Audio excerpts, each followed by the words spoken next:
kita dalam proses kegiatan pembelajaran, terus juga pembuatan modul itu udah memerdekakan semuanya. Dalam arti kita bisa juga melihat apa sih proyek dari profil Pancasila tadi ini, apa sih penguatan yang harus dilakukan sebagai pelajar Pancasila, yang pada intinya adalah kita semua harus menekankan, menggalakkan, mengaplikasikan yang namanya 5 sila atau Pancasila kita yang terjadi 5 sila.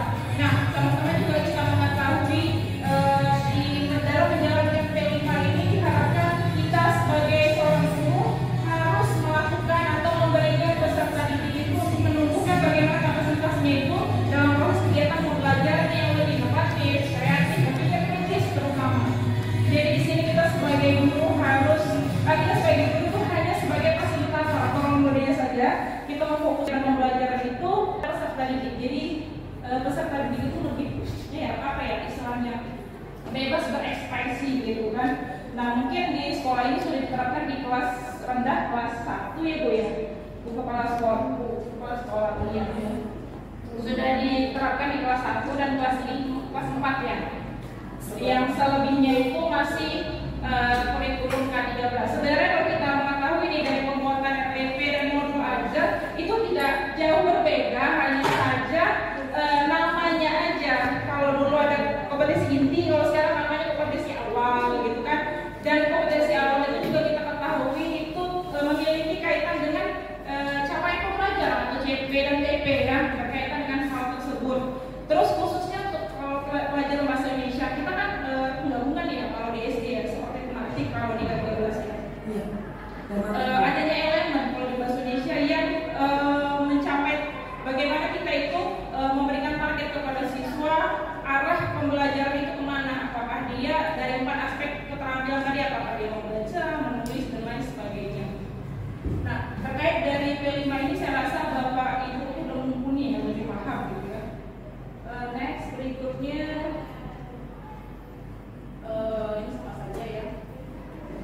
Fokus dari profil Pancasila ini, di mana kalau kita lihat ya Bapak Ibu, berkaitan dengan pendidikan Indonesia itu, di mana mewujudkan Indonesia maju yang berdaulat, mandiri dan berkepribadian melalui terciptanya pelajar Pancasila. Dan fokus dari profil pelajar Pancasila adalah pelajar Indonesia merupakan pelajar yang sepanjang hayat, yang kompeten, berkarakter dan berperilaku sesuai dengan nilai-nilai Pancasila. Nah, dari ini kita bisa mengetahui bahwasanya, bisa kita ambil kesimpulan bahwasanya dari profil pelajar Pancasila dan pendidikan, bagaimana profil atau visi pendidikan dari Indonesia itu sejalan dengan menguatkan pembentukan karakter dari siswa tadi ini, bagaimana mereka itu mencintai Tuhan Yang Maha Esa itu terdapat pada sila pertama, terus gotong royong, kreatif, inovatif, bersosial, dan lain sebagainya. Berikutnya, di sini sama-sama kita ketahui ya, seperti yang saya jelaskan tadi ya.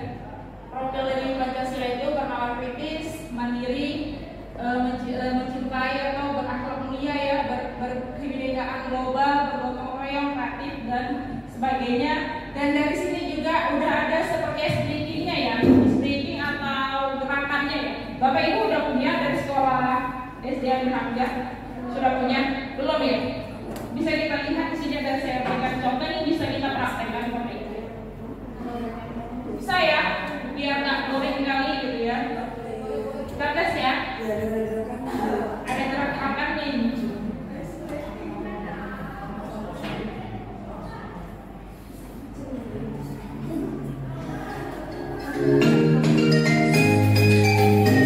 kita tes ya?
Ya, dari sini ya.